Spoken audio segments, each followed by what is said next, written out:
Ya va. 1, 2, 3.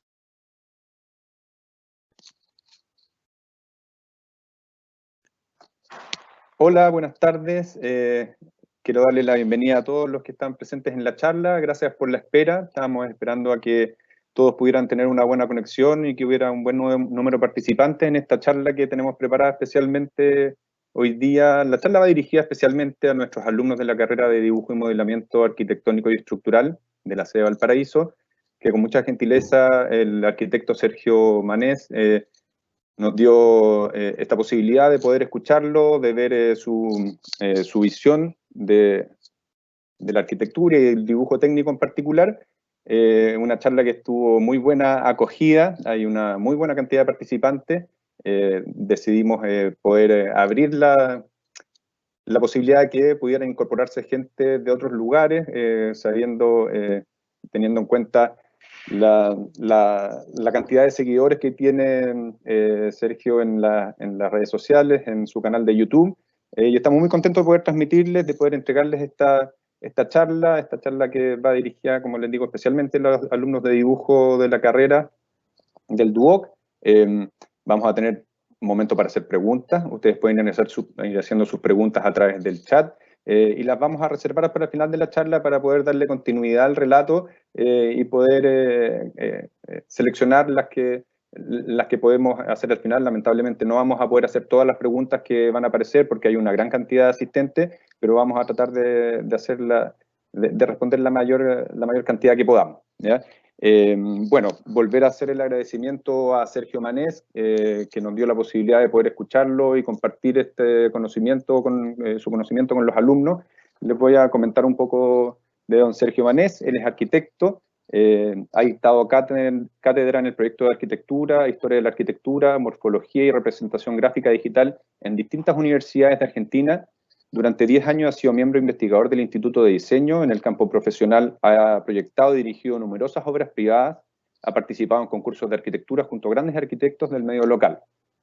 En la actualidad tiene un canal de YouTube que se llama ArcManés, muchos de ustedes lo conocerán, donde expone sus conocimientos de forma gratuita a más de 100.000 suscriptores, en su mayoría estudiantes de arquitectura y de dibujo arquitectónico de Latinoamérica y España. ¿Ya? Para nosotros es un motivo de mucha alegría y gran orgullo poder contar con su presencia acá. Espero que puedan disfrutar de la charla. Vamos a grabarla y después podremos publicar esa grabación para que todos puedan verla.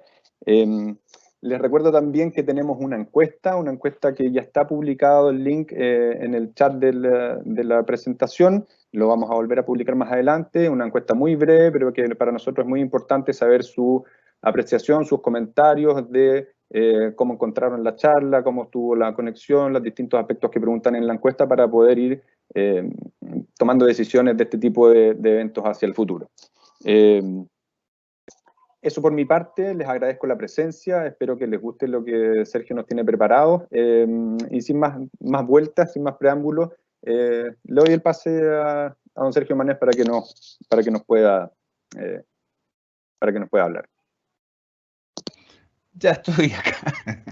Yo les cuento que es la primera vez que hago una charla pública de esta manera con tanta gente que me está hablando por acá. Me siento como si fuera un astronauta, ¿viste? Que va solito, porque estoy acá solo en mi cápsula espacial, pero tengo toda la NASA atrás que me está hablando y me está diciendo cosas. No se imaginan los nervios que uno tiene en estos momentos.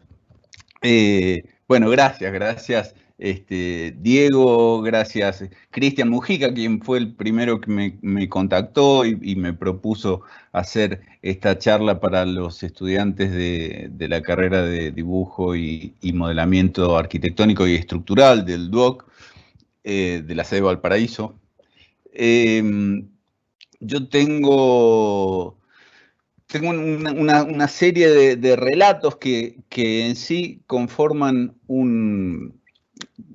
todo un contenido, todo un mensaje que me gustaría dar, que en una de esas, en los videos que hago en YouTube, no lo puedo dar porque, como hablamos hace un rato, esto es algo que, esto de lo que les voy a hablar, no es algo que le interese a las grandes masas.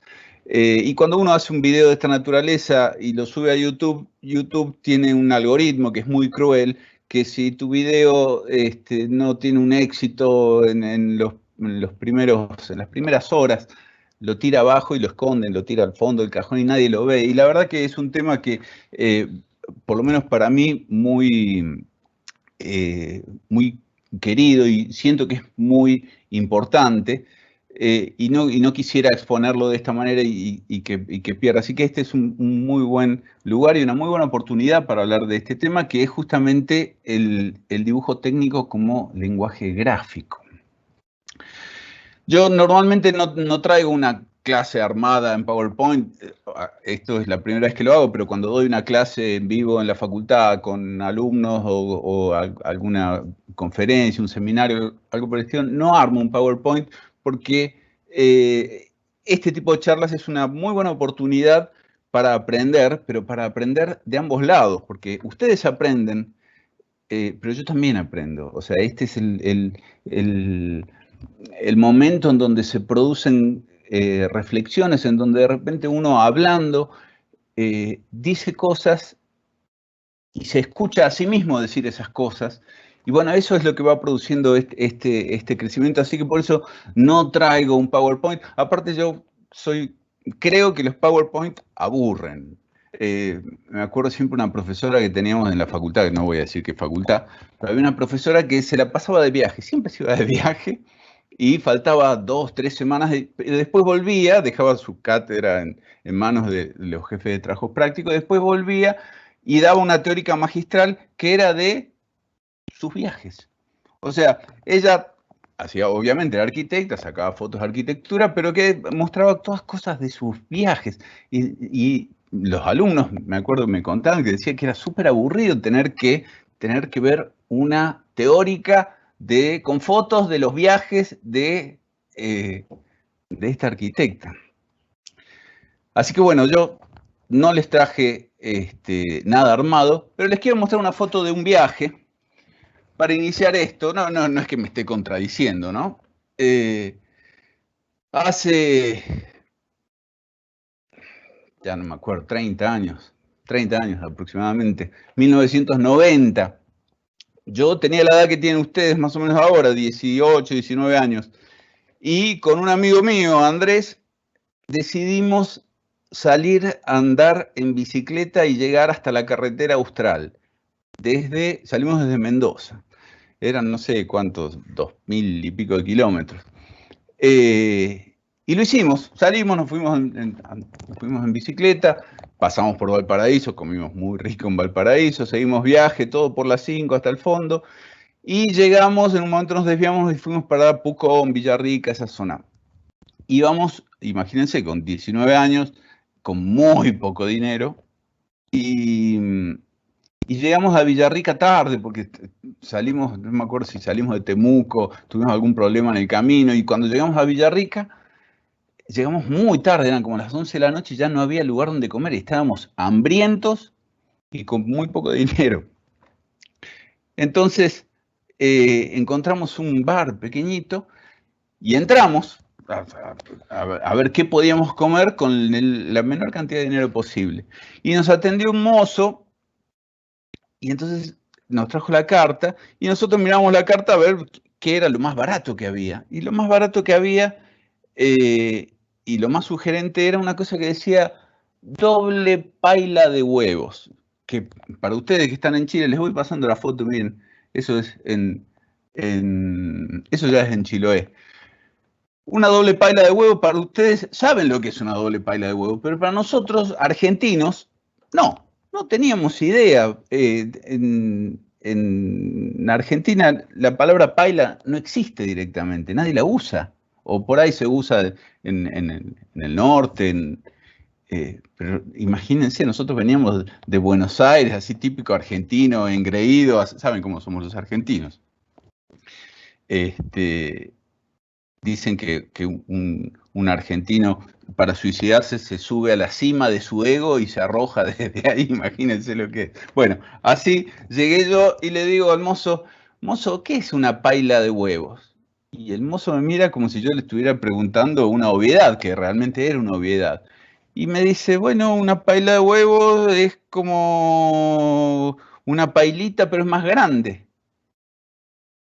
Y entonces dije, me está cargando. Pero él me lo estaba hablando. ¿Y por qué doble? Bueno, porque si fuera simple sería uno solo, en este caso son dos. Bueno, al final no entendí, le dije, bueno, tráeme eso, porque como decía doble, yo digo, bueno, va a ser algo grande, tenemos mucho hambre y era económico. Bueno, eran 2 huevos fritos. Nosotros en Argentina a eso le decimos huevos fritos. Y yo decía, bueno, ¿por qué razón yo tengo que, países vecinos, tenemos que encontrarnos con estas diferencias de lenguaje? Es como si ustedes fueran ahora a un restaurante y encontraran en el plato algo que dice doble sartén de embriones de ave de corral rehogadas en óleo gramíneo. O sea, chino, ¿no? Eran 2 huevos fritos. Y es muy común en Latinoamérica que esto suceda. Voy a sacar, Edgar, ahora esta pantalla, ¿sabes? Es muy común que suceda porque en realidad somos un crisol de culturas, es decir, los pueblos originarios que habitaron estas tierras antes que nosotros, todavía hoy tienen una gran influencia en nosotros y sobre todo en el lenguaje, porque el lenguaje español que nosotros usamos no es nuestro, obviamente es heredado. Latinoamérica, por ejemplo, es rica en colores, en sabores, en ritmos. Está presente esta cultura de los pueblos originarios en toda nuestra cultura. Y obviamente en nuestro lenguaje también. La cuestión es esta, es que hay una forma distinta en cada país e inclusive en cada región de llamar a las cosas. Hace poco hice un video sobre escaleras, este video. Y para hacerlo, tuve que hacer una consulta más que una consulta, tuve que hacer una averiguación, una investigación acerca de cómo se llamaban las diferentes partes de las escaleras en todos los países de Latinoamérica. Porque, o sea, yo no me puedo dar el lujo de hacer un video y nombrar a las cosas por su nombre como yo las conozco y que ustedes no la entiendan. Yo soy un profesor, vivo de eso, de que la gente me entienda y aprenda lo que le digo. Yo no puedo hablar en argentino y que el resto se arregle. El que no entienda, chao, se embrome.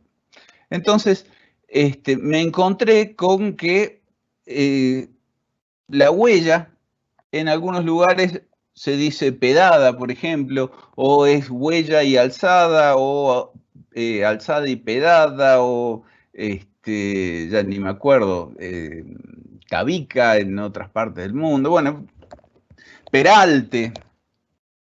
Y entonces me preguntaba, digo, bueno, ¿por qué razón sucede esto? Y sucede justamente por esto que les estoy hablando, es decir, la influencia de cada uno de los pueblos que habitaron cada una de las regiones en donde nosotros vivimos, crecemos y aprendemos, han influenciado muchísimo el lenguaje, pero no solamente el lenguaje, no solamente el lenguaje. Es muy común en Latinoamérica esto de encontrar distintos nombres para la misma cosa. Y en inglés esto no pasa, es curioso. También hice una encuesta hace poquito acerca de los nombres que recibía el Hutch en cada uno de sus países. El Hutch, ¿no? Ubican lo que es el Hutch, es esto, cuando nosotros cortamos, por ejemplo, una superficie. Esa superficie, aparte de recibir un espesor más grueso, porque está cortado, adquiere también una superficie, una textura, un hatch, como se conoce en AutoCAD, que recibe un nombre distinto en cada país. Ya no me acuerdo todos los nombres, pero hubo uno que me causó mucha gracia el nombre, y si están viendo de países, sobre todo en Colombia, en Perú, en México, le suelen decir achurado. Achurado, tengo el desglose estamos hablando del hatch, al hatch le dicen así, achurado. Y yo establecí una teoría, pero después hubo un suscriptor que me dijo, no, para mí achurado viene de otro lado y me parece que tiene razón, viene de acá, es decir, viene del inglés y está castellanizado del hachurado, al cual vos le sacás la H y la T y te queda el achurado, ¿sí? Sin embargo, para mí el achurado en realidad venía de las achuras, ¿no? El hecho de que vos cortás esto y ves el interior de lo que está pasando. Había hecho el ejemplo de la vaca, no sé si lo tengo acá, que era este. Si nosotros tenemos una vaca y la cortamos, lo que vemos adentro es las achuras, ¿verdad? Entonces, me parecía muy simpático el término y de hecho lo adopté, achurado, está bueno. Sin embargo, volvemos a encontrarnos otra vez con esto del lenguaje y con la diversidad en el lenguaje. Y les decía que esto en inglés no pasa, porque en inglés el hatch es hatch. Por ese motivo es que yo, por ejemplo, uso el software en inglés y mucha gente me pregunta que por qué uso el inglés. Bueno, por eso. Hace poco, cuando empecé a hacer videos de Revit, y Revit es un software bastante complejo, empecé a usar el software en castellano porque pensé que podía llegar a ser más fácil para entenderse. Pero ahí me encontré con palabras que usa el Revit, que no sé quién hizo la traducción del Revit, pero obviamente no tuvo en cuenta todas las traducciones posibles que puede haber en español, pero me encontré con palabras que son específicas de la construcción y que yo no las estudié con ese nombre. ¿Qué sé yo? Una jásena. ¿Qué es una jásena? Para mí siempre fue una viga. O el mamperlán. El mamperlán fue algo que me mató, que el mamperlán es el listón que tapa el canto del escalón, es la nariz, le decimos nosotros acá. Y hablo de esto porque el lenguaje no es solamente el idioma, no son solamente las palabras, sino que también son todos aquellos códigos que nosotros utilizamos para representar alguna otra cosa. Por ejemplo, en la música tiene un lenguaje, tiene una escritura que el que no la conoce, cuando la mira, es chino. Y el dibujo técnico tiene esto también. El dibujo técnico tiene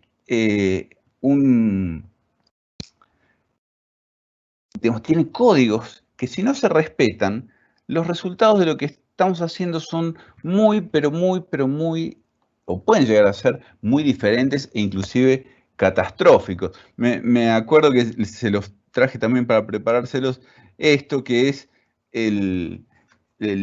una pavada, ¿no? Es el uso de la coma en el idioma. Ante una pregunta como esta, que viene el adjunto de la cátedra y dice, ¿qué hacemos, profesor? ¿Espero a que todos los alumnos terminen su examen o no espero y lo doy por finalizado? ¿No? Cuando un alumno está llegando tarde con una entrega o algo por el estilo.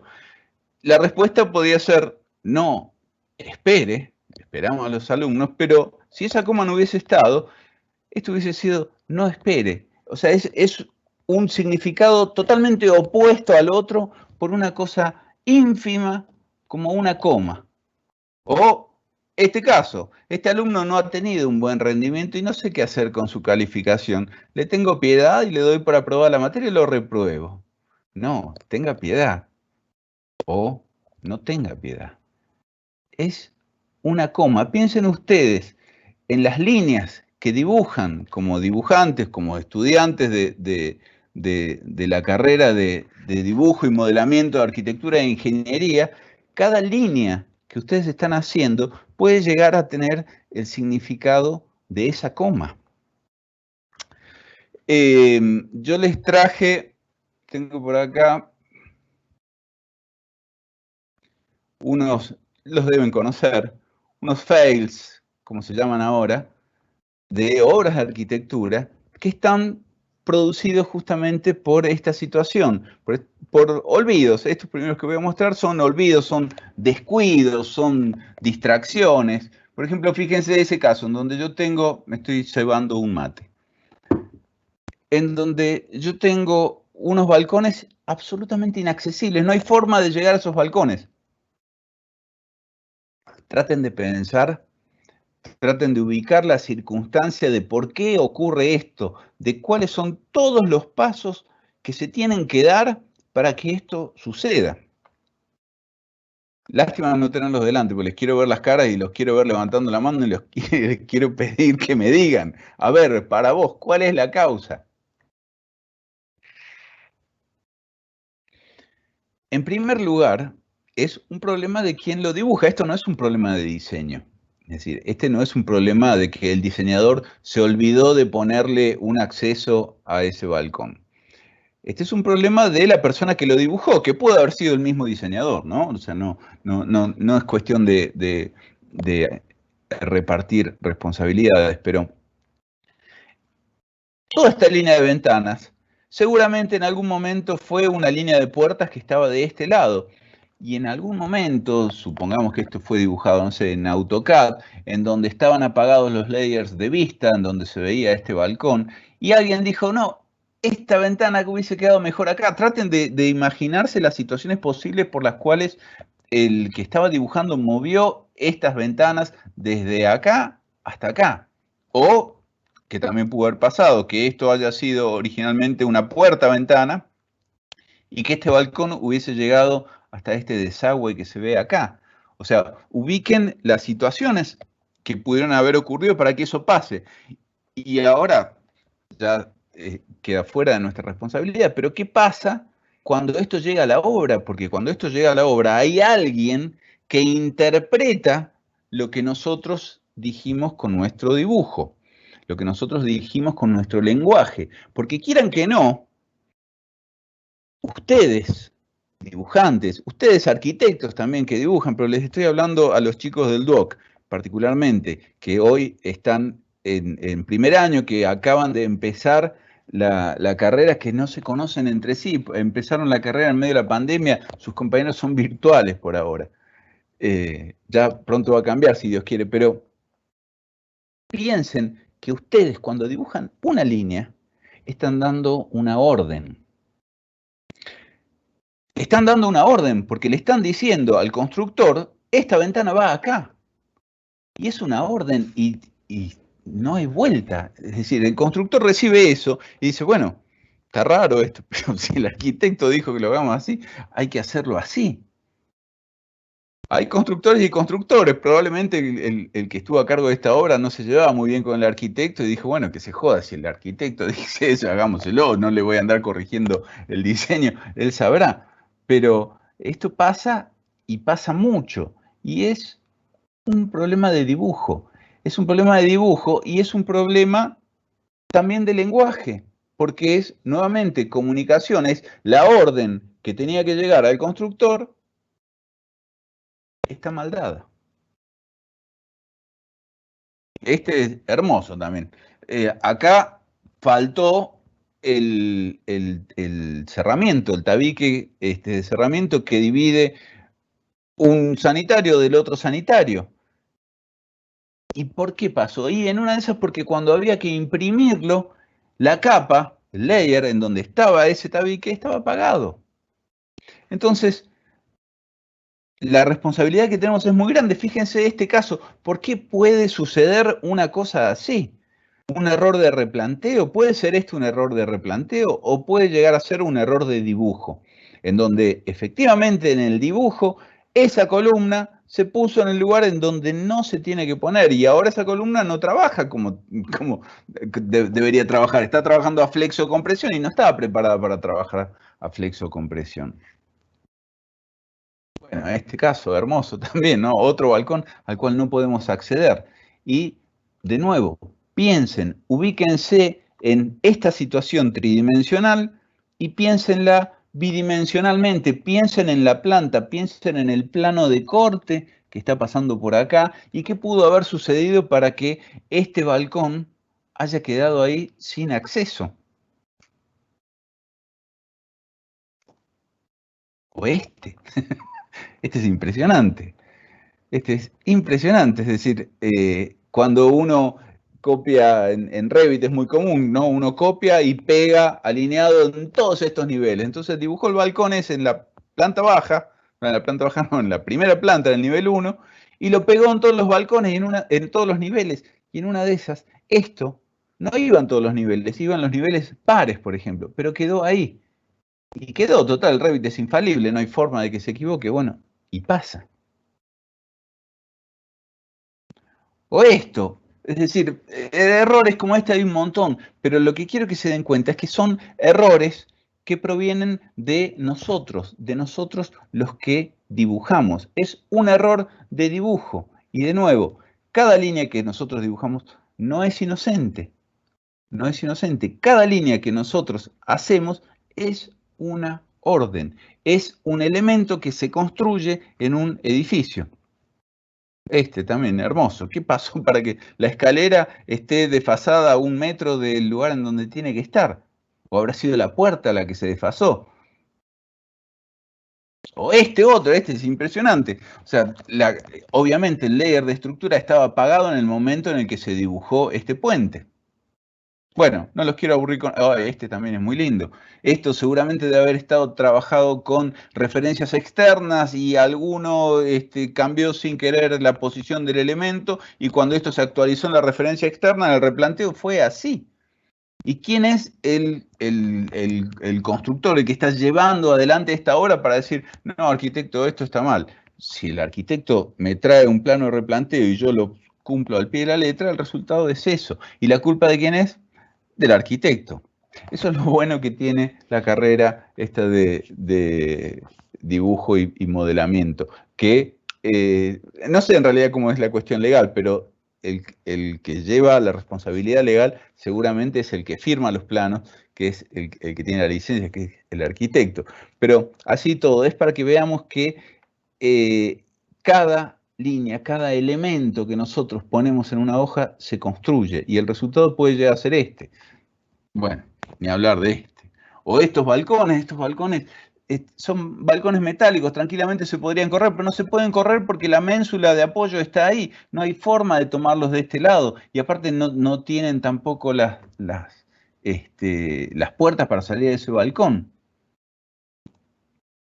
O donde también en algún momento alguien decidió que no iban balcones y se olvidaron de prender la categoría de rejas. Hablo de categoría porque esto es de Revit, aunque ustedes están en primer año, creo que en primer año no trabajan con Revit, todavía trabajan con AutoCAD, pero piénsenlo como si fueran las capas. En el momento en que alguien decidió que no iba a haber una losa para esos balcones, quitó también, se olvidó de quitar el barandal, porque esa capa probablemente estaba apagada. Y esto fue a la obra y se construyó. Y este es un chiste, pero es un chiste que tiene mucho de realidad. Dice, no quisimos hacer una fachada de constructivista sin consultarlos. Es la misma fachada que ustedes aprobaron, pero salió mal impresa. Y bueno, y como salió impresa se dibujó. Y esto pasa, chicos, porque lo que ustedes dibujan, un plano, es un contrato. Un plano es un documento legal. Lo que uno entrega dentro de ese plano tiene carácter legal. Se tiene que cumplir al pie de la letra en lo que figura en ese plano.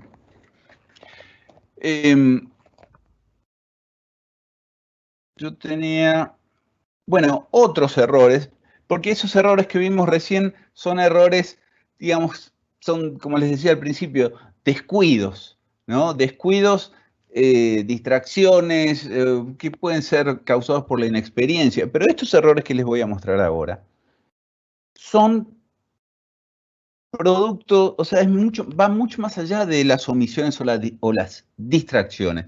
Tiene que ver con la bidimensionalidad de la tridimensión. Esto que suena así rarísimo, en realidad es pensar en 2 dimensiones, dibujar en 2 dimensiones, ver en 2 dimensiones y no ser conscientes en ningún momento que lo que nosotros estamos haciendo es tridimensional. O sea, nosotros estamos construyendo con nuestros planos bidimensionales una tridimensión. Y todos los errores que vamos a ver acá, que son terribles, porque la verdad que acá sí hay errores gruesos, son productos de mirar esto en planta y quedarse con una planta. Por ejemplo, este. Si yo hago un plano de corte por acá, ni me molesta esto que probablemente sea una escalera o vaya uno a saber qué es. Pero en la planta, piénsenlo en la planta, ubíquense en este edificio que está en 3D y piensen en un corte que pasa a la altura del 1,20 m y que corta las ventanas. Esto ni se ve. Sin embargo, esto es tridimensional. Y miren lo que causa. Y tampoco creo, bueno, puede ser, pero no creo que sea un proyecto de diseño. Y al fin y al cabo, si fuera un problema de diseño, no se olviden que ustedes, los delineantes, los dibujantes, son las manos del arquitecto, o sea, hacen el trabajo que, o sea, interpretan lo que el arquitecto quiere decir y lo llevan al dibujo, o sea, son los que ejecutan la orden de la voluntad del arquitecto o del ingeniero. Entonces, yo no sé si esto se le pasó al arquitecto o al ingeniero, pero es un defecto muy grave, y que pasa por no pensar tridimensionalmente, por no ser conscientes que lo que nosotros estamos trabajando es una tridimensión. Yo tengo acá esta casa de Le Corbusier, la Maison Citroën, que es una casa que llevamos adelante en el canal, y cada vez que yo hago un corte, acá vamos a hacer uno rápidamente. Me encantaría ver las secciones que no las veo, acá están.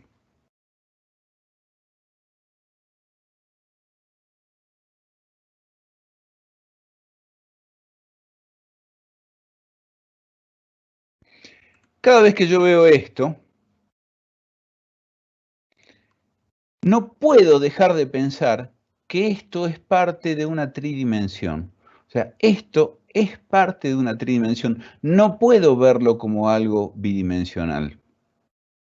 Porque nosotros lo hacemos bidimensional por una cuestión de simplificación, porque esto llega a la obra en forma bidimensional, es decir, llega en planos. Todavía no trabajamos con hologramas en donde se pueda visualizar el modelo de Revit, por ejemplo. Entonces hay que simplificar esto. Pero en este afán de simplificar y de llevar todo a una cuestión chata, a una bidimensión, nos encontramos con estas cosas, con estos problemas. Fíjense, porque hay para hacer dulce, ¿no? Miren este.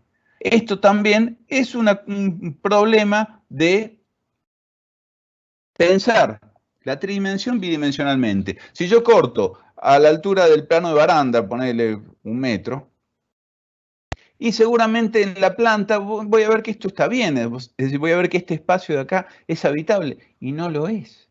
No lo es. ¿Por qué? Porque no lo estoy pensando tridimensionalmente. O este otro caso. O sea, ¿cómo puede ser que se genere esta escalera, y que encima, o sea, en ningún momento se pensó la losa armada en la otra dirección? Fíjense cómo van las viguetas en esta dirección, ¿no? Esto se debería haber pensado muy probablemente en la otra dirección para poder eliminar un par de módulos y que se pudiera acceder y que esto tuviera altura de paso. Bueno, esto también es producto de que el que lo vio en una planta, en 2D, y no lo pensó nunca tridimensionalmente. Otro ejemplo. Otro ejemplo, fíjense esto, o sea, acá convirtieron esta escalera en una rampa, pero que originalmente la escalera pasaba por ahí. Otra cosa, o sea, lo mismo, ¿no? Es decir, este es un error que le puede pasar absolutamente a cualquiera. Si yo miro esto en planta, estas puertas se van a ver perfectas, porque mi plano de corte en una planta pasa por el 1,20 m, pasa por acá. En planta esto está bien. Sin embargo, ¿qué faltó acá? Ahí probablemente haya faltado la vista interior, que es una vista que nosotros no solemos hacer. Por lo menos acá en Argentina se hace muy poco las vistas interiores.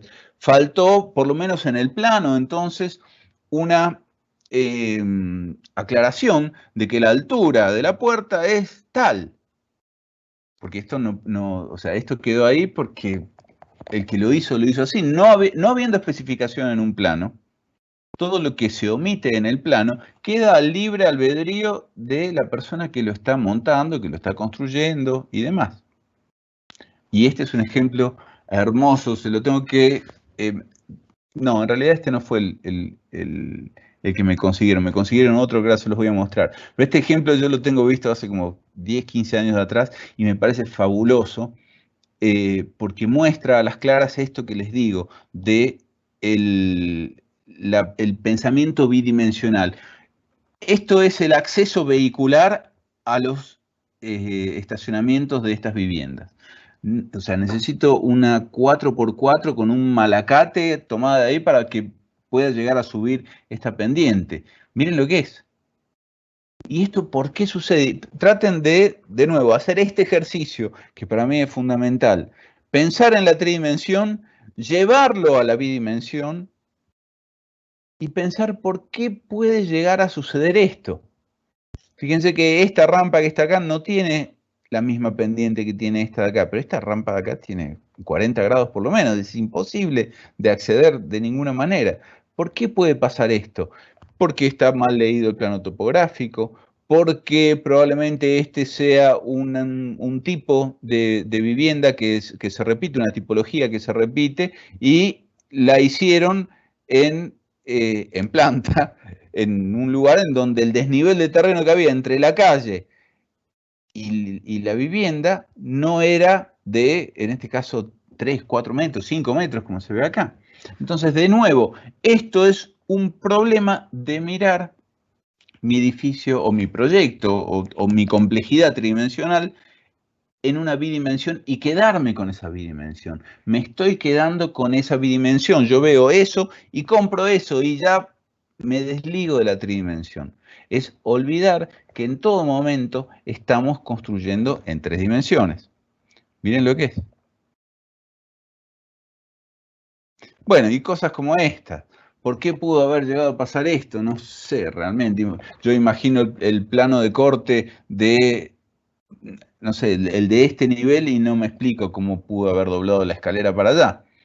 O este otro, siendo que es una escalera metálica que se puede mover, pero no hay rastros de que haya habido una puerta. O sea, son todos errores que son, de nuevo, este es otro error típico también de no pensar la tridimensión. Acá en la planta, cuando yo hago esta planta, tengo que tener la proyección necesariamente de lo que está pasando abajo para asegurarme de, inclusive en un corte, tener la altura de paso para que esto funcione. ¿Quién paga esto?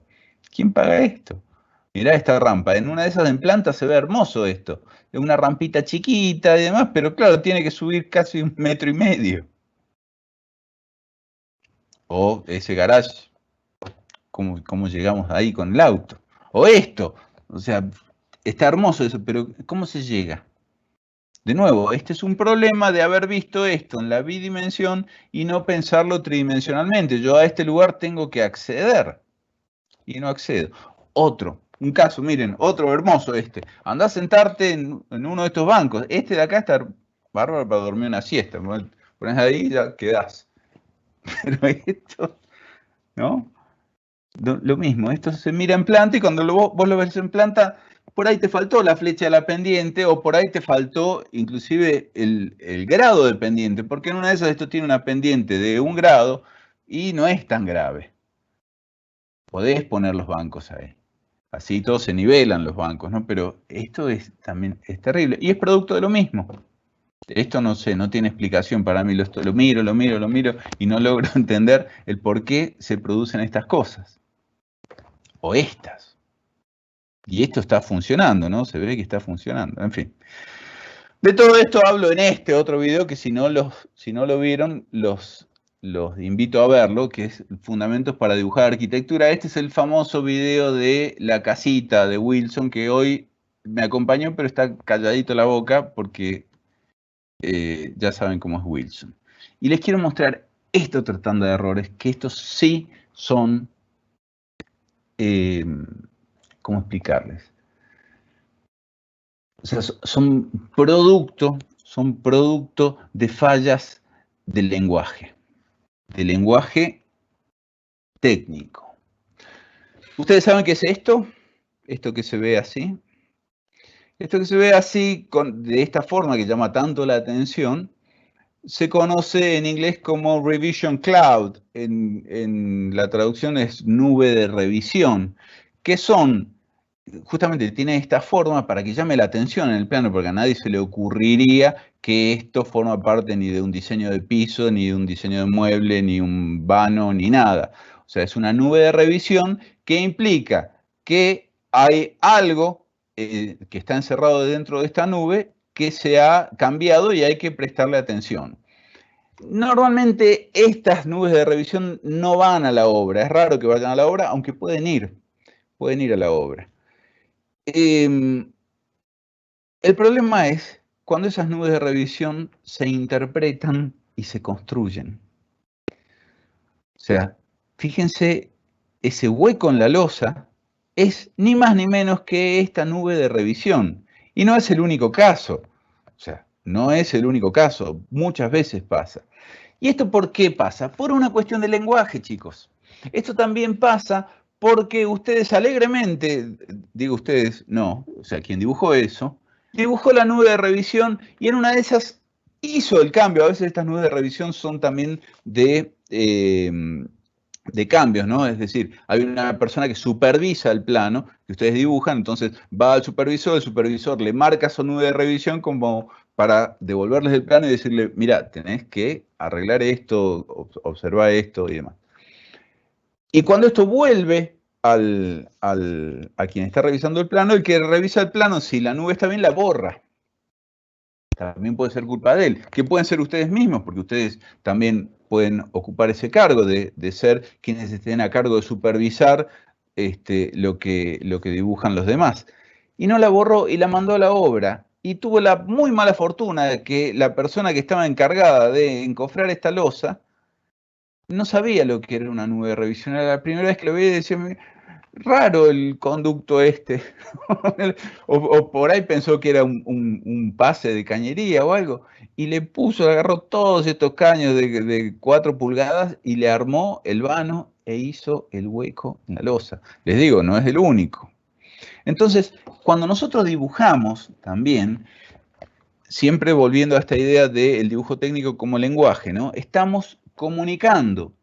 Y al comunicar, tenemos que saber muy bien quién es el receptor. A veces es imposible saber quién es el receptor. Esto que yo les contaba al principio, de que yo hago un video sobre escaleras y hablo de la alzada y la pedada, en lugar de nombrar la huella y la contrahuella, el peralte, la tabica y demás. Aquella persona que no sabe lo que es una alzada y una pedada se encuentra totalmente perdido. En ese video no le sirve, directamente no le sirve. En este caso, este dibujo que les mostraba recién, tiene que tener, o sea, tiene errores, obviamente que tiene errores, pero digo, tiene que tener en cuenta o tiene que contar con la posible ignorancia del receptor de este lenguaje, es decir, de tu dibujo. Tu dibujo como un elemento de comunicación. Tiene que pensar que el que está del otro lado tiene que interpretar este plano. Y ustedes dirán, sí, pero qué tarado, ¿cómo va a hacer el constructor esto? No, tarado en una de esas de que lo dibujó, que no le puso una etiqueta a estos. Porque si esto tuviera una etiqueta en una de esas, no sería tan obvio, ¿sí? O al revés, sería obvio que es una anotación y que no es un elemento de dibujo. O sea, acá la culpa es compartida. O este caso que también me encanta, y este sí es el caso que quiero agradecer, no me acuerdo el nombre de que me lo consiguió, porque también yo daba clase con este detalle hace muchos años y lo perdí, y ayer, pensando en ustedes, me puse a buscarlo, estuve toda la mañana buscándolo y finalmente lo pedí en nuestro grupo de Facebook. Tenemos un grupo de Facebook ahí que somos como 18.000, en donde nos ayudamos entre todos, y pedí, por favor, a ver quién me lo conseguía. En 10 minutos apareció, no sé quién fue, pero gracias, no me acuerdo el nombre.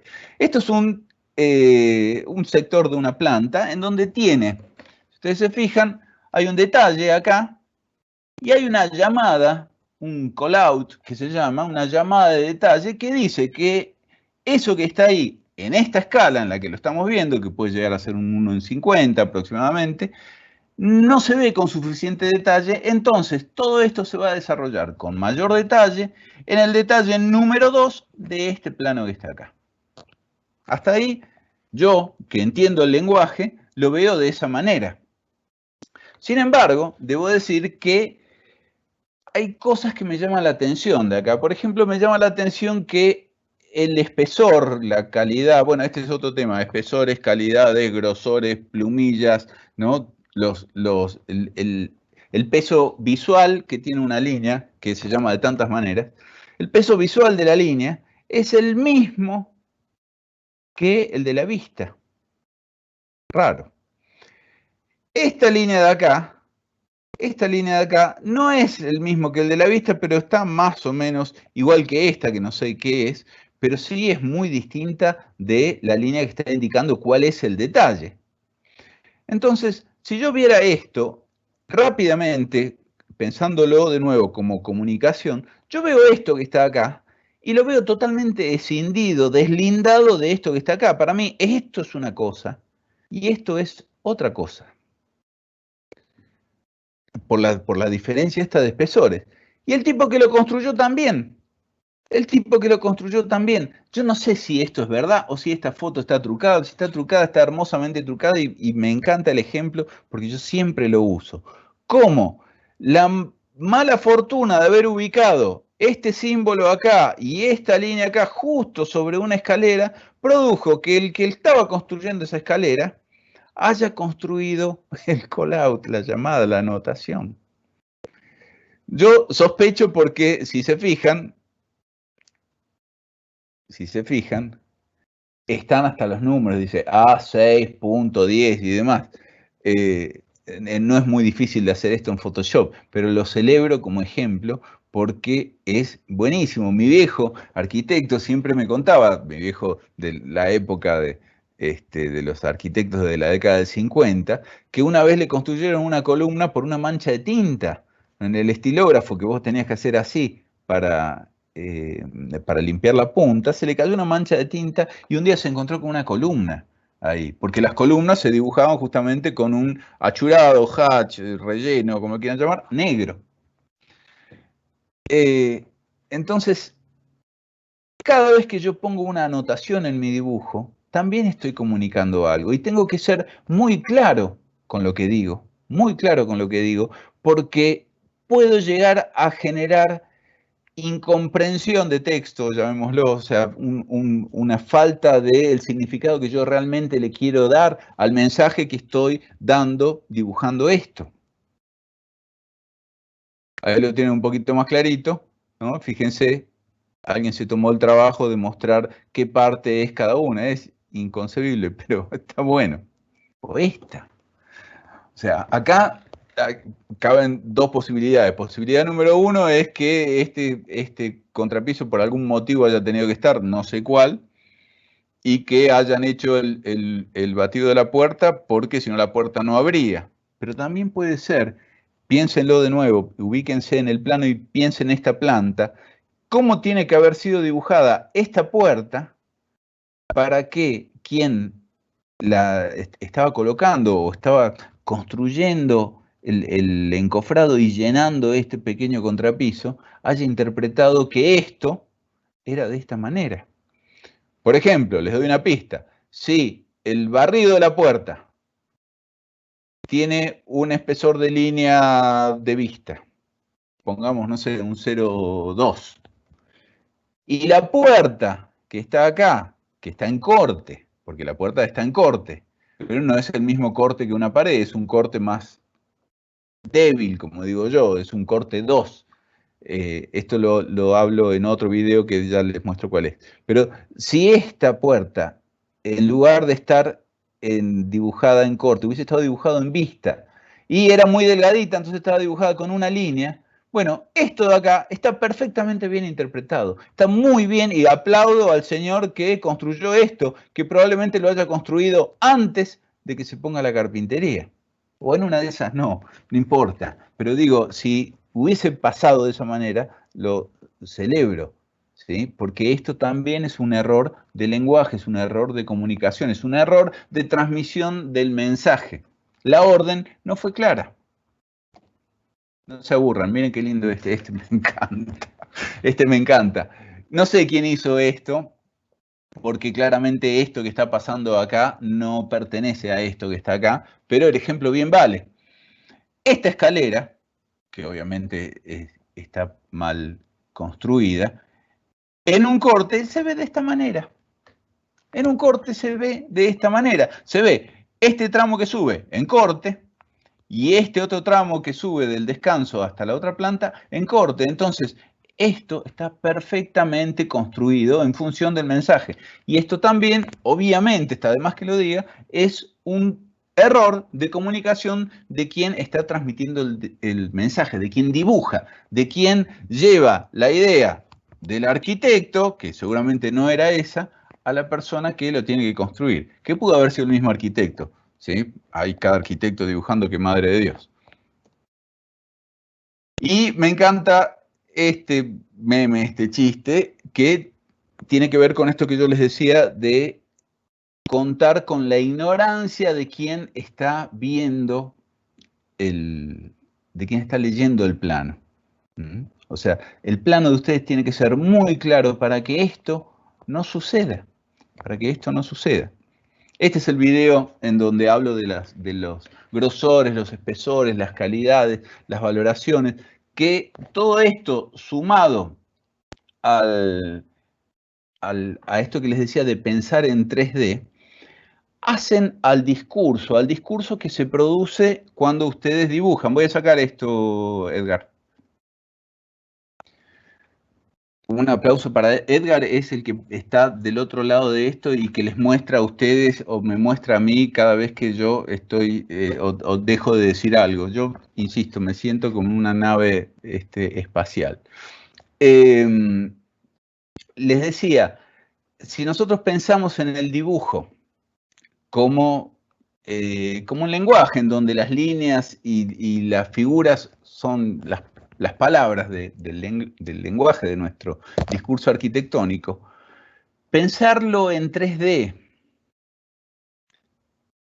decodificarlo en 2D, todo esto que es extra, porque va más allá del dibujo, es decir, a mí me enseñan a dibujar una escalera y yo la dibujo y listo, y ya con esto cumplí, pero si yo la pienso tridimensionalmente esa escalera cuando la estoy dibujando, si yo cada línea que dibujo la estoy pensando como una representación de esa escalera que la veo tridimensionalmente en mi cabeza y la bajo a la bidimensión.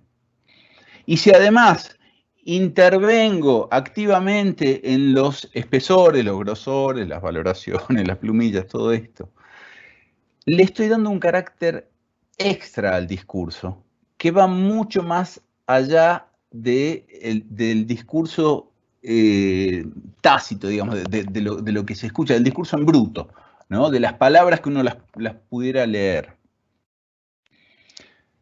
Les doy un ejemplo, o sea, yo digo que este tipo de intervención sobre el dibujo, este agregado de nuevo, elegir el espesor adecuado que algo tiene que tener, cuando en una de esas la norma dice que el muro va en 0,3, pero yo digo, no, este muro debería ir en 0,6 porque se ve de tal o cual manera, se va a interpretar mejor este muro en particular. Entonces, este tipo de cosas le dan al mensaje otra interpretación. ¿Vieron el discurso? Es decir, hay gente que habla y vos te quedás pegado escuchando lo que dicen y en una de esas no está diciendo una gran cosa, está diciendo una pavada, pero vos lo escuchás hablar y te quedás así mirándolo. Ahora, por ejemplo, usted me está mirando así, en una de esas lo que yo estoy diciendo es una estupidez, ¿sí? Probablemente muchos estén pensando que es una estupidez. Yo hasta me lo pregunto. Pero te quedas pegado en el discurso. ¿Y eso por qué es? Eso es porque en el discurso, en la palabra, hay algo más. Hay, qué sé yo, un énfasis, hay una entonación en algunos elementos, hay una repetición de ciertos conceptos que yo como comunicador quiero que a vos te lleguen. Hay pausas, silencios, hay cambios de volumen, cambios de intención. O sea, son todas cosas que enriquecen el lenguaje, enriquecen, no sé si el lenguaje, enriquecen este proceso de comunicación. Esto también tiene que estar en tu dibujo. Porque en tu dibujo, estas pausas, estas entonaciones, estas declamaciones, estos gritos, estos silencios, son líneas, son cambios de espesores, son en una de esas hatch achurados de un color o de otro color. No es automático. ¿Me explico? ¿Cuántos tutoriales? Piensen en esto, ¿no? Ustedes son, todos los que están acá son de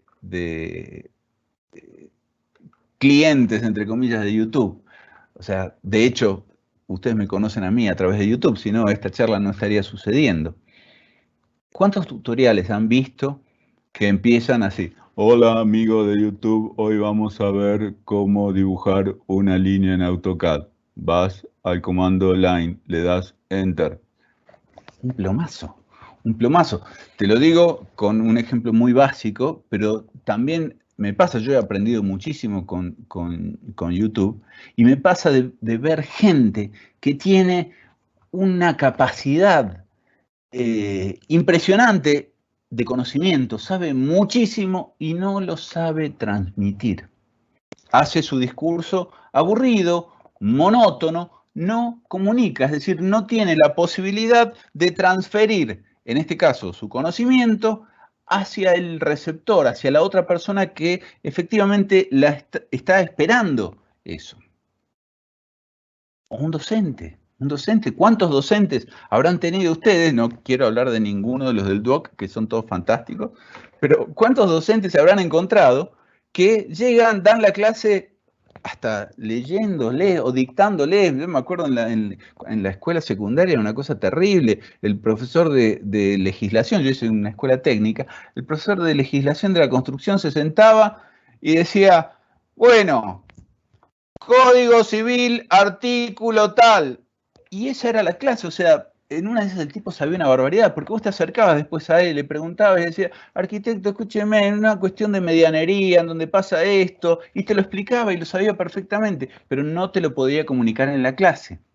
Bueno, ese mismo defecto es el defecto al cual ustedes tienen que estar alertas en sus dibujos, porque ustedes también están comunicando. Ustedes están, como les dije hace un rato, dando órdenes a quien construye, más allá de que la responsabilidad del diseño del proyecto sea del arquitecto, del ingeniero. Ustedes son quienes están comunicando esto y ustedes tienen que ser los responsables de que este discurso del arquitecto llegue a quien está construyendo esto de la mejor manera posible. Al principio estábamos hablando de la diversidad latinoamericana, ¿no? En cuanto al lenguaje. Y yo pensaba, y empecé hablando de eso justamente para hablarles de esto que viene ahora, que es la diversidad del lenguaje gráfico técnico entre nosotros. Por ejemplo, les voy a mostrar un ejemplo muy sencillo, que ustedes ya seguramente lo conocen. Edgar, vamos con esto. Esta escalera. Una escalera que va de un nivel y de otro nivel a otro nivel. Cuando yo veo la escalera esta en la primera planta, me encuentro con esto. ¿Sí? Según el Revit, enseguida vamos a hablar del Revit. El Revit, de entrada, por defecto, cuando vos haces una escalera, te clava esto.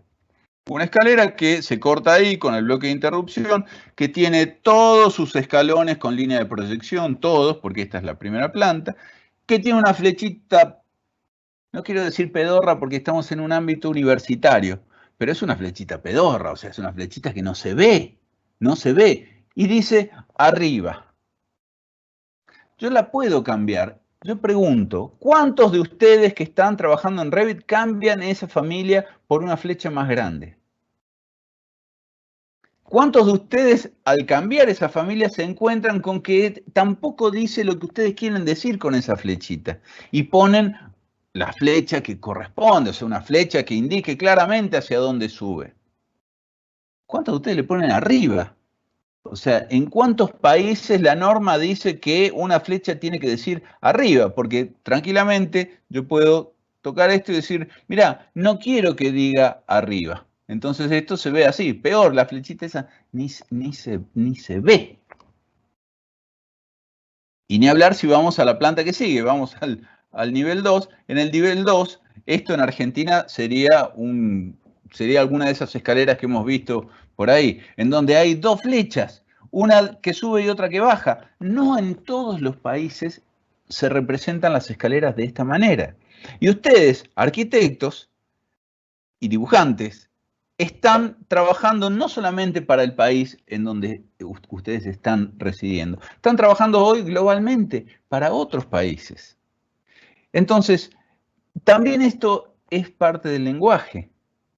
Si yo tengo que hablar con ustedes para que ustedes me entiendan, yo no puedo decirle a ustedes que está acá mi novia, acá al lado mirando. Les tengo que decir que está mi polola, ¿sí?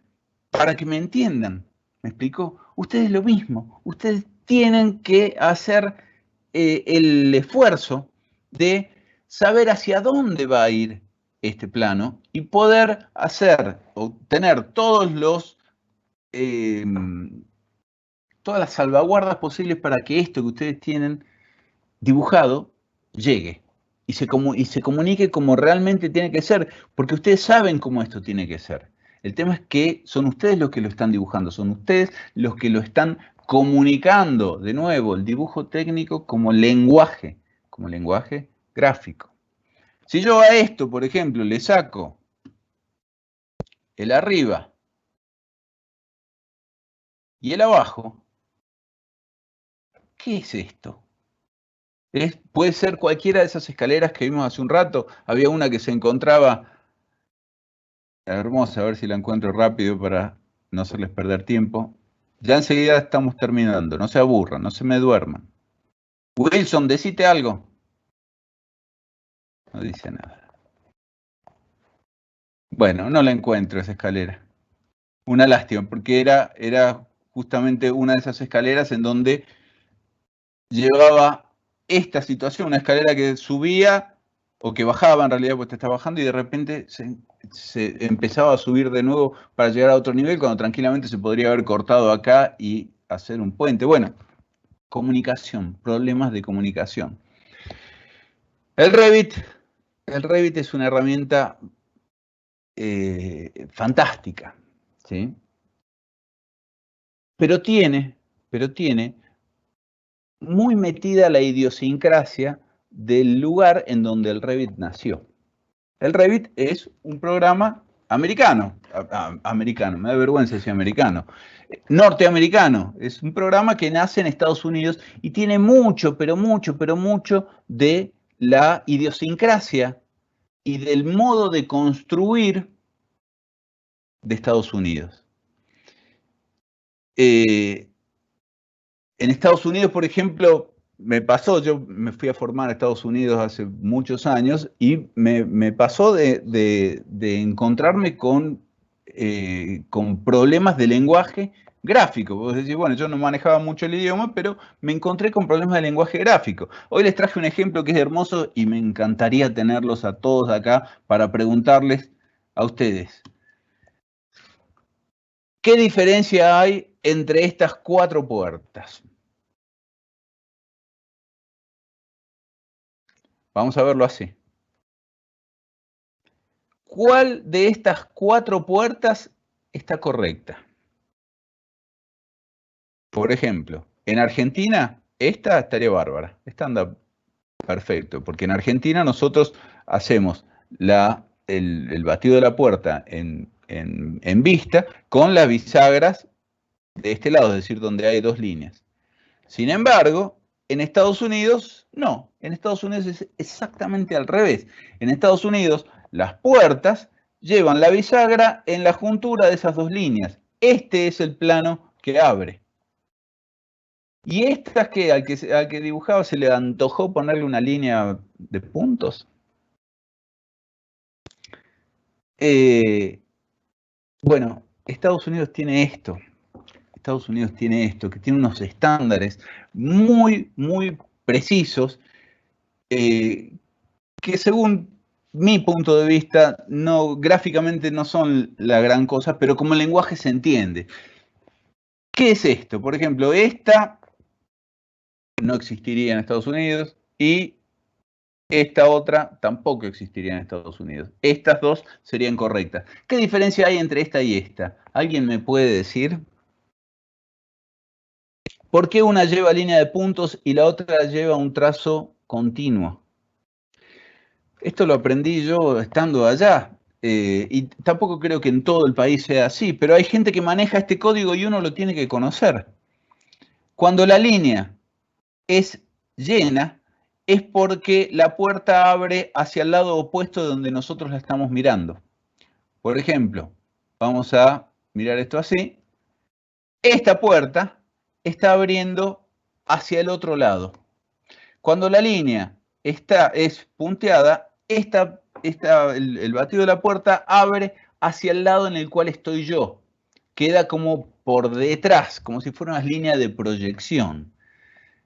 Para nosotros acá, o sea, yo he visto gente que la dibuja de esta manera y he visto gente que la dibuja de esta manera, e inclusive esto que yo les decía, que la bisagra está de un lado del otro, también lo he visto acá y lo he visto en millones de lados, que cada uno lo dibuja como quiere.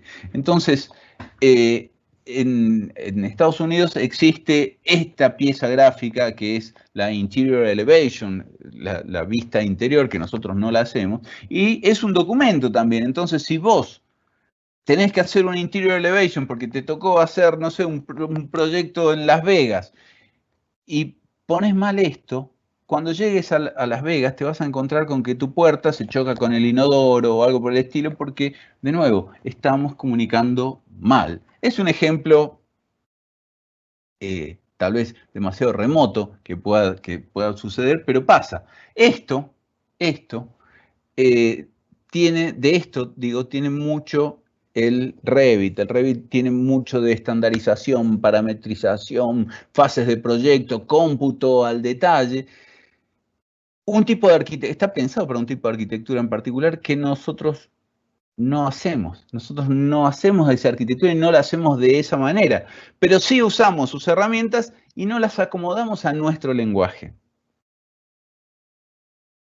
Usamos las plantillas que vienen en Revit y nos quejamos de que y no se ve bien, porque la verdad que es cierto, vos haces una planta en Revit y se ve fea, no modificamos las plantillas en función de lo que nosotros queremos decir. Y muchas veces usamos el Revit como si fueran espejitos de colores, esos espejitos de colores que les vendieron a nuestros pueblos originarios cuando llegaron. Lo usamos el Revit para sacar las plantas, los cortes rápido, ¿viste? Para hacer en menos tiempo el trabajo de la misma calidad que lo hacía antes. No pensamos que esto nos sirve a nosotros para hacer nuestro trabajo mejor en el mismo tiempo que antes, es decir, para que la calidad crezca. Podría hablar muchísimas cosas más acerca del Revit y demás, pero me parece que nos estamos yendo ya con el tiempo mucho.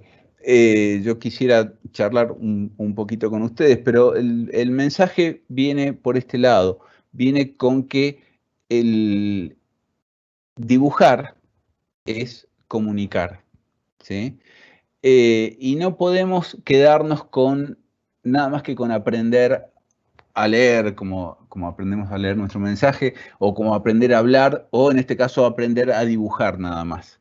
Nuestro principal objetivo es la comunicación, somos comunicadores.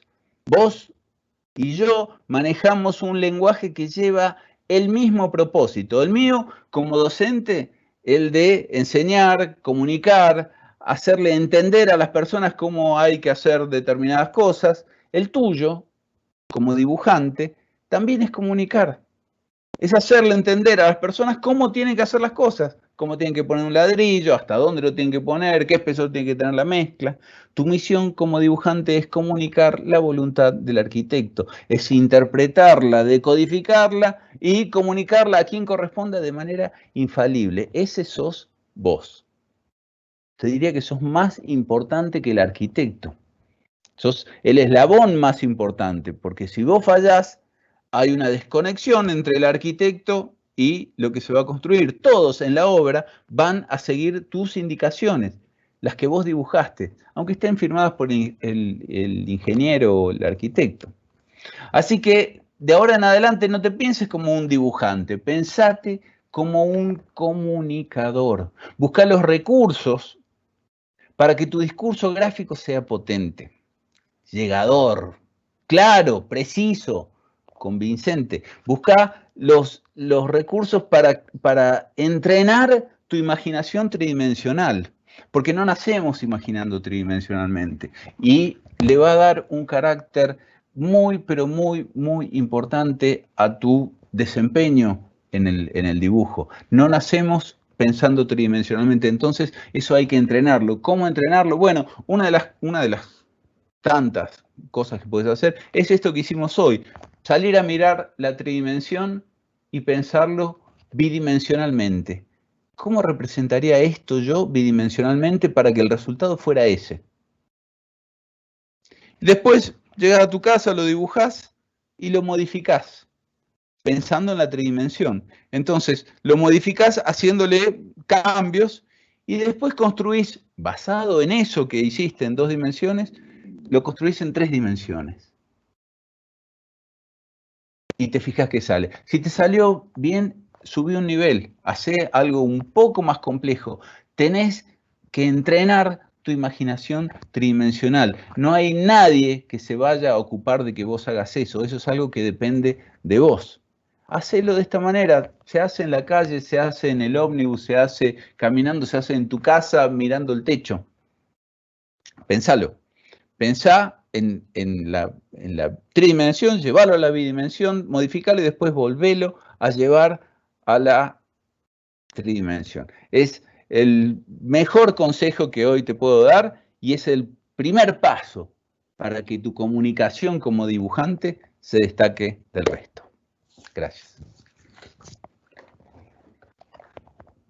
Me voy a tomar un mate. Diego, ya estamos. Sí, Sergio, muchas gracias. Está el profesor Cristian también por ahí, ¿no es cierto?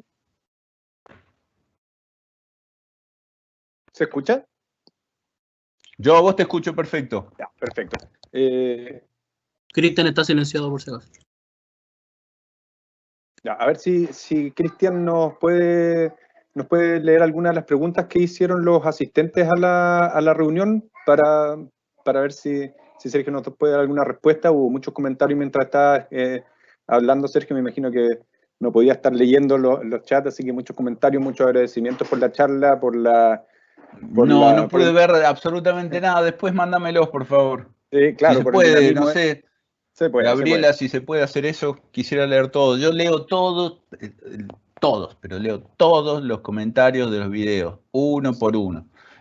No los puedo contestar a todos, pero me gusta mucho leerlos porque me ayudan también a ver las cosas que hay que cambiar, porque la gente no solamente te dice gracias, a veces te critica, y la crítica es realmente una muy buena forma de aprender y de crecer. Así que quisiera ver absolutamente todo, si se puede. Sí, se puede porque iba a quedar en el registro de la grabación, queda, y me imagino que después podemos sacar alguna reportería. No sé si hay alguna pregunta, Cristian. Yo aprovecho aquí a comentar, bueno, los comentarios de los asistentes, muy dinámica, muy entretenida la charla. Muchos comentaban ahí, ¿no es cierto?, que es distinto verlo en una charla en directo que verlo en los videos que sube a su canal. Ahí es mucho más técnico y mucho más orientado hacia la disciplina. Aquí hablamos bastante o Sergio nos habló bastante sobre el lenguaje, ¿no es cierto? Algo tan importante para los alumnos y también para los profesionales, ¿no? Ya vimos cómo muchos profesionales se caen en el tema del lenguaje, de la interpretación, de querer, de saber expresar lo que quieren, o de saber decir lo que quieren expresar, ¿no es cierto? Y eso en el dibujo es fundamental. Cristian, Sí. no sé si... ¿Sí? Sí. Hay hartos comentarios, profesor, muchas gracias. Primero, hartos comentarios, bueno, acerca de, por ejemplo, acá Carlos nos pregunta, ¿los modelos digitales o representaciones 3D que podemos realizar gracias a la ayuda de software con tecnología BIM nos ayudan a comprender mejor la representación de una futura edificación? Y por otro lado, pueden que estos modelos, con la información que contienen, dejen a largo plazo obsoleto al dibujo arquitectónico? ¿Qué cree usted, profesor? Yo creo que sí. Es decir, en algún momento eso va a pasar.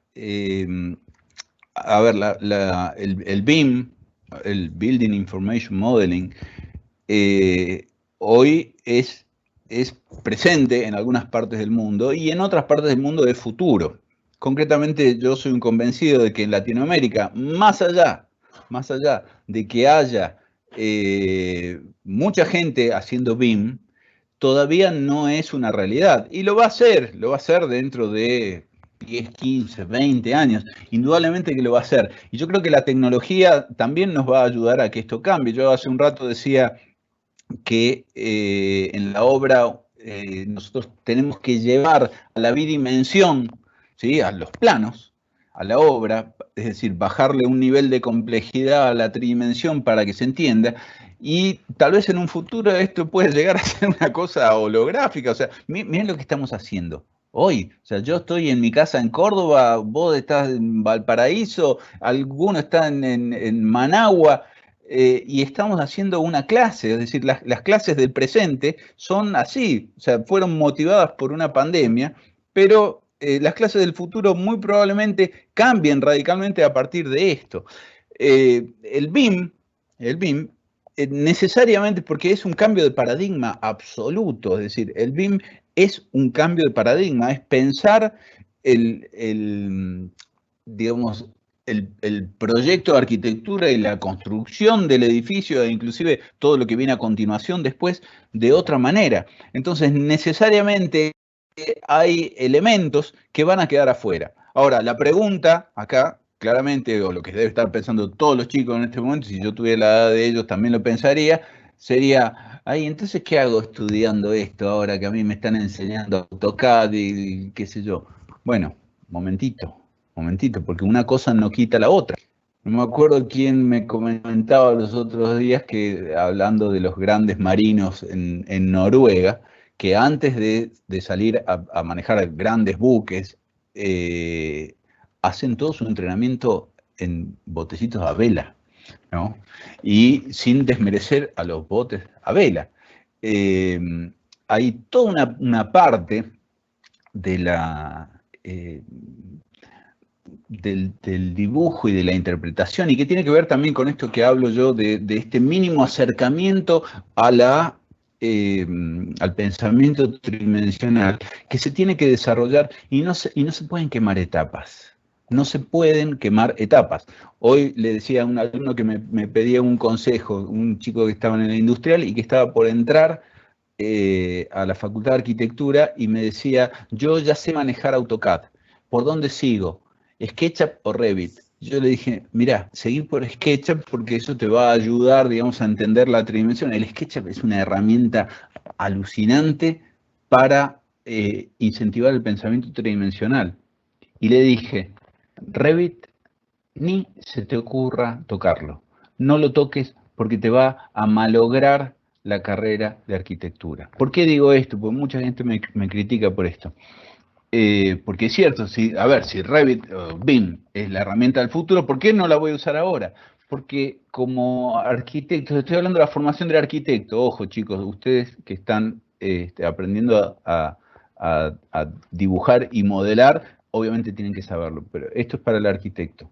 La gran diferencia entre lo que hacen ustedes y lo que hace el arquitecto es que el arquitecto proyecta, y el proyecto se hace con una herramienta, ¿sí?, de diseño. Esa herramienta de diseño es un software gráfico, pero no es el Revit. El Revit no favorece absolutamente en nada las tareas de diseño.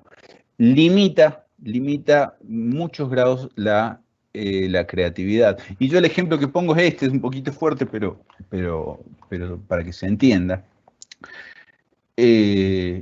Enseñarle Revit a un alumno de arquitectura de un primer nivel o un segundo nivel es como responderle a un niño de jardín de infantes, del nivel niño de 4 años, responderle con todas las letras cómo vienen los bebés al mundo y explicárselo con videos y con todo lujo de detalles. ¿Sí? Estamos haciendo que el niño queme etapas, le estamos generando un trauma al niño. Bueno, eso mismo pasa cuando un estudiante de arquitectura se encuentra con Revit. Le encanta, se fascina, pero lo que está perdiendo no tiene idea. Y lo digo como, lo digo por experiencia, lo digo porque he visto malograrse alumnos que en primer año eran fantásticos y tenían un potencial, porque uno los conoce, o sea, yo hace 25 años que doy clases ininterrumpidamente y veo los alumnos y ya cuando lo veo en primer año ya sé cómo va a llegar al final de la carrera. Y he visto alumnos malograrse como arquitectos en cuanto a su nivel de diseño por trabajar con tecnologías BIM, entre comillas. No obstante, y quiero hacer la aclaración, ArchiCAD es un poquito más amigable que el Revit para esto, ¿sí? ArchiCAD está hecho con una lógica europea, es distinto, es muy distinto, o sea, Europa trabaja, no tiene la misma idiosincrasia, la misma mentalidad que tiene Estados Unidos. Estamos hablando de software que son totalmente opuestos más allá de que hagan lo mismo, ¿no? Nosotros, yo también siempre doy este ejemplo, a Batman, por ejemplo, le decimos Batman. En Estados Unidos nos lo vendió como Batman y nosotros a Batman le decimos Batman. En España es el hombre murciélago. En Italia es il uomo pipistrello, ¿no? Y l'uomo pipistrello, Batman, es decir, hacen esa bajada, hacen esa traducción. Eso habla también de la idiosincrasia. Si bien no se relaciona directamente con esto, es para mostrarles cómo la idiosincrasia es distinta y eso está volcada en el diseño de los software. Los software son distintos. ¿Cuál es mejor, Revit o ArchiCAD? No hay respuesta. No hay respuesta porque eso depende también de cómo haga eco cada uno de esos software dentro de ustedes y de muchísimos otros factores que es una pregunta que no tiene respuesta y nunca la va a tener. ¿Sí? Nunca la va a tener. Los dos son software impresionantes. Perdón, me fui por la rama, Cristian. Sí, veamos otro. Hay unos comentarios también acerca de, por ejemplo, si usted les aconsejaría a los alumnos prescindir del tablero, ¿no? ¿Cuál es la importancia del dibujo manual? Preguntan algunos. Y, por ejemplo, también desde esa partida, ¿cuál sería el siguiente paso? Por ejemplo, si paso desde el dibujo manual a un AutoCAD o directamente a un Revit, por ejemplo.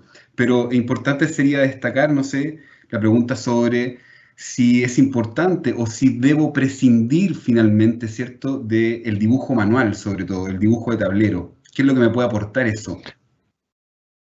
Sí, se cortó un poco, pero creo haber entendido la pregunta. No, es decir, de ninguna manera. No, yo creo que el tablero y el lápiz son una herramienta de aprendizaje. Son una herramienta de aprendizaje importantísima. De ninguna manera debería desaparecer. De hecho, yo lo digo siempre públicamente, aplaudo a los profesores que hasta el día de hoy enseñan a dibujar de esa manera, porque es el barquito a vela del que hablaba hace un rato.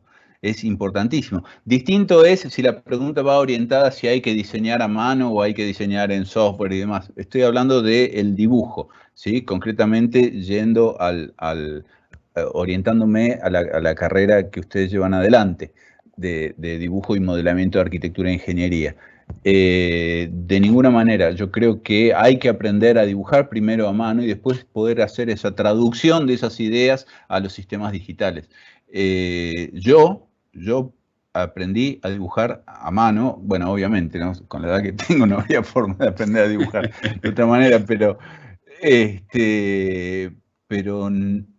estoy orgulloso de haber aprendido a dibujar a mano, me encanta dibujar a mano y si hoy pudiera dibujar, ya no tengo el tablero y demás, pues esas cosas se van perdiendo, pero el dibujo a mano tiene otra cosa, es distinto. No hay interfase entre uno, el que dibuja, y el papel, ¿no? La interfase es parte del cuerpo. En la computadora es muy distinto porque la interfase es otra, es una interfase muy compleja y hay un problema serio de comunicación, más allá de que obviamente con el aprendizaje de la herramienta uno la va, digamos, va salvando esas distancias, pero la interfaz digital no tiene esa respuesta inmediata como la del lápiz, de ir presionando el lápiz, de ir girando el lápiz para que la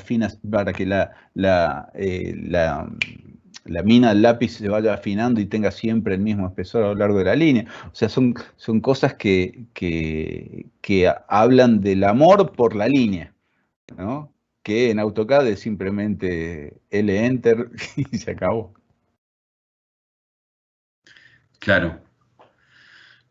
Claro, como muchos consultan también acerca de esto de los procesos digitales, ¿no? Que finalmente van a dejar obsoletos a los procesos manuales, ¿no? Pero vemos que son súper importantes igual los procesos manuales aún en la etapa de diseño, como bien dice usted, ¿no?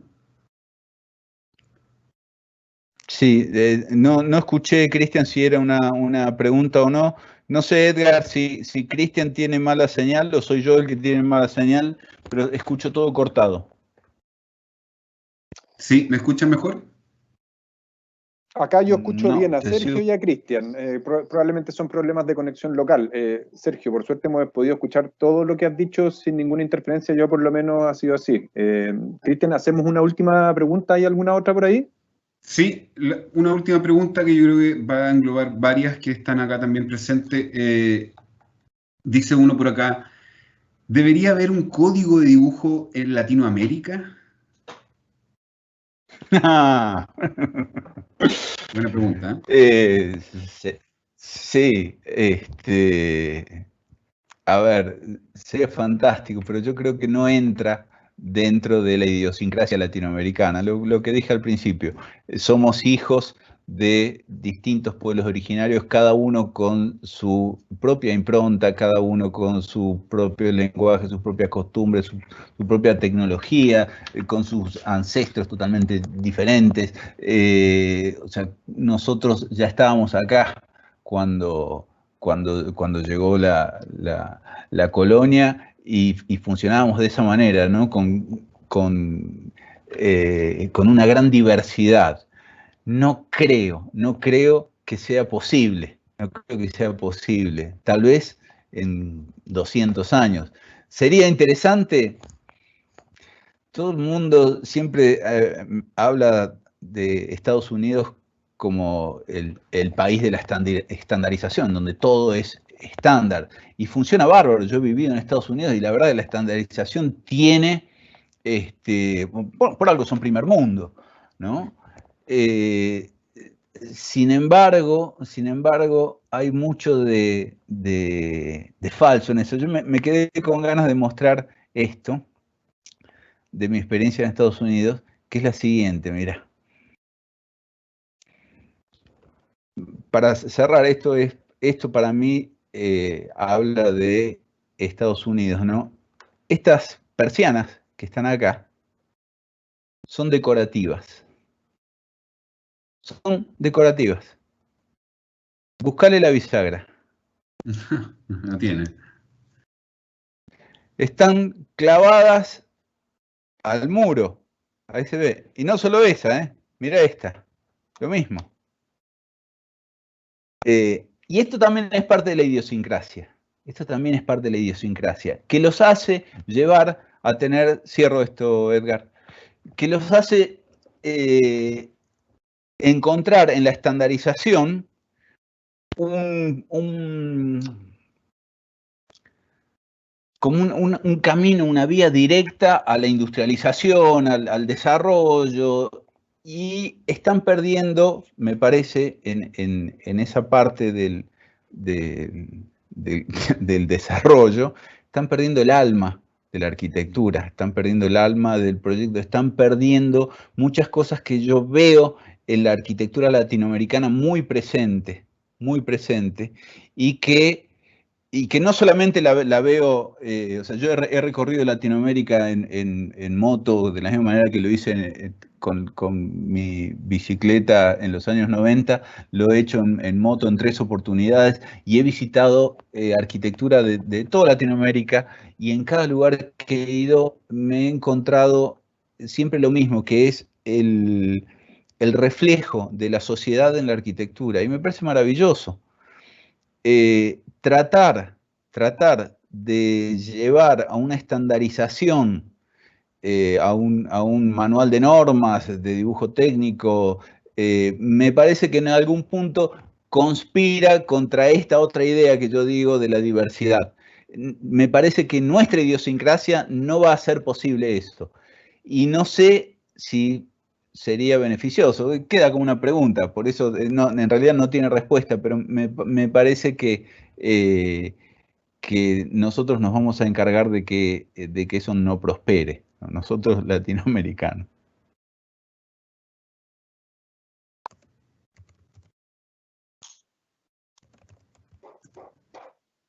Sergio, bueno, muchas gracias por todo lo que nos pudiste expresar. Se habló de comunicación, de lenguaje, pero también de pueblos originarios, de desarrollo, de subdesarrollo, de idiosincrasia.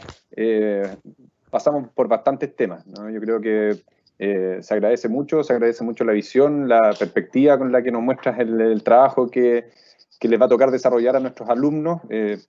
Recordar que la charla está pensada con mucha generosidad de tu parte para los alumnos de la carrera de dibujo y modelamiento arquitectónico de la sede de Valparaíso, del Duoc UC. Espero que les haya gustado a todos. No tenemos la posibilidad de hacer todas las preguntas que se levantaron en el chat, pero me imagino que todos ustedes van a poder visitar los tutoriales que tiene Sergio a través de su canal Arc Manés, ¿no es cierto? ¿Así tal cual? Diego, vos sabés que yo no te escuché absolutamente nada de todo lo que dijiste, te escuché muy cortadito. No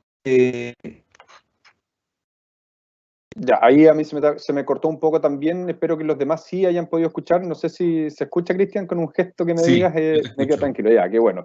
Entonces, bueno, y agradecer la visita de todos. Tuvimos bastantes participantes, ya me perdí un poco en la cuenta, pero teníamos gente de Argentina, de Perú, de Ecuador, de Colombia, de Paraguay, de México, bueno, y de distintos lugares de Chile también. Por ahí preguntaban desde Valdivia, preguntaron desde algunos otros lugares. 307 participantes conectados me dicen.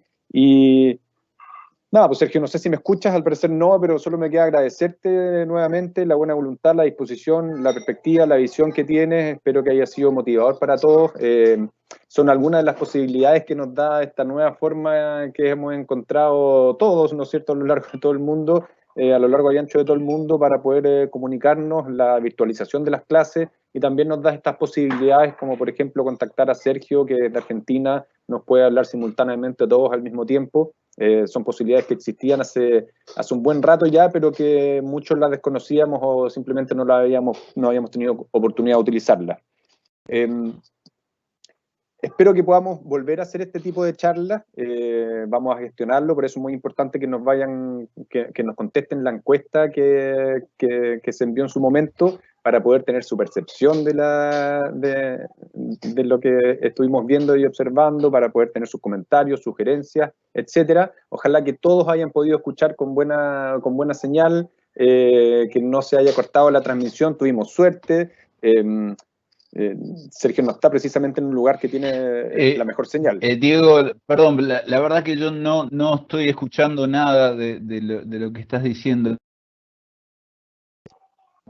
Fue como una deriva porque no sé qué está pasando. Sí, pero ¿me escuchás a mí? Déjame terminar de este lado, así vos podés cerrar, porque seguramente a vos sí te están escuchando. Perfecto, adelante.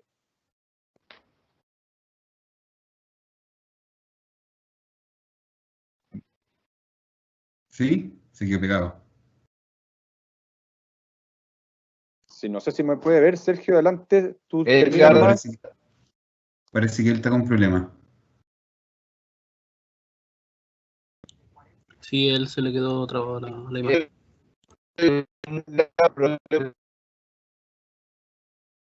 Pucha. Conexión. El problema.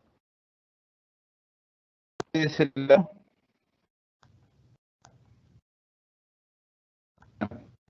Bueno, espero que Hago desde acá y te dejo.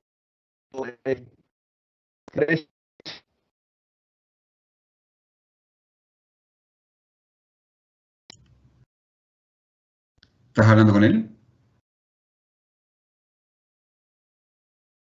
Perdón, sí. Se le desconectó, Diego. Continúa. Ya. Bueno, Cierra nomás. bueno, por suerte se desconectó hacia el final. Entiendo que ahí algo quería comentar al final, seguramente despedirse, también dar las gracias a todos los asistentes. La verdad que tuvimos varias sesiones para probar la plataforma. Él estaba muy preocupado de que saliera todo bien, de que tuviera la calidad, de que esperaba para que todos pudieran recibir bien el mensaje, que todos pudieran participar. Nos hubiese encantado poder haber hecho preguntas más abiertas, que algunos pudieran opinar, pero por la masividad del evento tuvimos que hacerlo de esta forma. Como les comentaba, les repito, ojalá que puedan contestar la encuesta para saber su opinión, para poder orientar en las charlas que podríamos hacer a futuro, si es que hay interés de que las sigamos haciendo. Agradecer también al profesor Cristian Mujica, que gestionó esta charla en primera instancia, la voluntad para participar, para moderar. Bueno, al equipo obviamente que está detrás ahí también, a Gabriela Evans, a la Ale Cáceres, a Edgar que estuvo ahí manejando la plataforma. Nada, solo despedirme, agradecer, que tengan un buen resto de semana, una buena finalización de este semestre que ha sido tan acontecido, y que mantengan la motivación por seguir en esta carrera, en esta área, en esta disciplina que es tan bonita y que tiene tantas posibilidades, ¿no? Una de las cosas que nosotros siempre le repetimos a los alumnos es que tienen que tener la capacidad de adaptación. La hemos puesto a prueba en estos momentos, pero porque también son disciplinas que van avanzando muy rápido en las tecnologías, que van avanzando muy rápido en los software, en los programas que se ocupan. Entonces, por eso es importante que ustedes, siempre se los mencionamos de alguna forma, aprender a aprender, ¿no es cierto? Es una de las cosas, yo creo que esta charla es una de las cosas que tenemos que dominar para poder ir avanzando junto con la tecnología. Es una carrera y un área que está muy ligada a la tecnología. Entonces creo que este tipo de charlas, donde nos entregan conocimientos más basales, donde nos entregan perspectivas, donde nos entregan la visión general que debe tener un modelador, un dibujante, un arquitecto, ya sea, había muchos arquitectos y estudiantes de arquitectura también presentes, tienen que mantenerla durante todo su desarrollo profesional. Eso simplemente, solo me queda despedirme, agradecer nuevamente y espero que nos volvamos a encontrar en otra oportunidad. Muchas gracias.